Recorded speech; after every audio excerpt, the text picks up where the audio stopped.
start with the big story. Amid concerns of a fresh flare-up between Ukraine and Russia, the NATO alliance chief and US Secretary of State Antony Blinken met with a Ukrainian delegation in Brussels. And NATO has warned Russia against military build-up near the Ukrainian border. NATO chief Jens Stoltenberg has asked Russia to halt amassing of troops near the Ukrainian border. Listen in. Allies fully support Ukraine's sovereignty and territorial integrity. And we call on Russia to de-escalate immediately, stop its pattern of aggressive provocations, and respect its international commitments. The remark comes as NATO held an emergency meeting of allied foreign and defense ministers where US Secretary of State Antony Blinken said that Washington firmly supports the sovereignty and territorial integrity of Ukraine.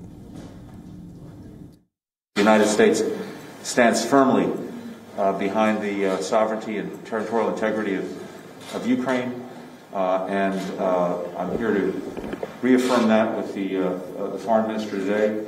And that's particularly important at a time when we're seeing, unfortunately, Russia take very provocative actions when it comes to Ukraine. We're now seeing the largest concentration of Russian forces on Ukraine's borders since 2014.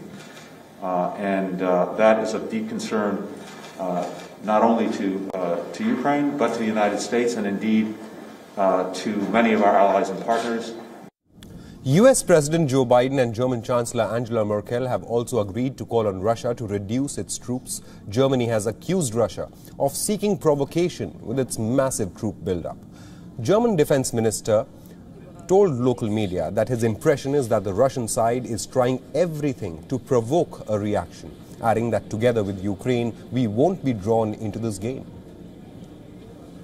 The Kremlin had warned US against sending its warships close to Crimea in the Black Sea, but the US has cancelled this week's planned deployment of 2 warships into the Black Sea. Now, both the deployments were scheduled for Wednesday and Thursday, which have been cancelled, and Ankara has not yet been informed of any possible rescheduling so far.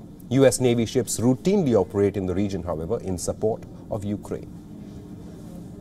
Is taking place not only along the border of Ukraine, but along the border of... Ukrainian foreign minister who held talks with Blinken said that Russia needed to be made aware that the price for the aggression against Ukraine will be too heavy for it to bear.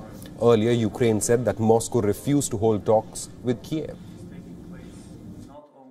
By gathering today, we try to avoid the mistake that was made in 2014 when Russia was ready to act swiftly and pursue its military goals in Crimea and Donbass, while our Western partners were considering their reactions to what was happening on the ground.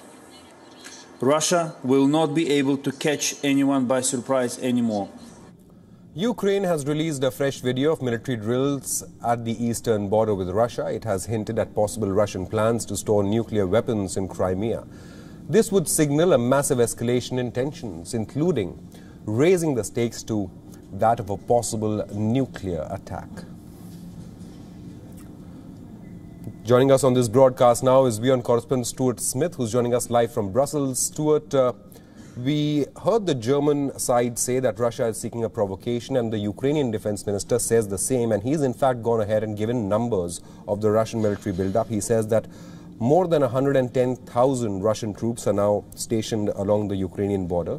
He also says 56 battalion-sized tactical groups have been placed by Moscow. NATO also says that there is possible threat of nuclear weapons being stored in Crimea. So over the last 24 hours, we've seen a dramatic escalation in the rhetoric, isn't it? And accusations.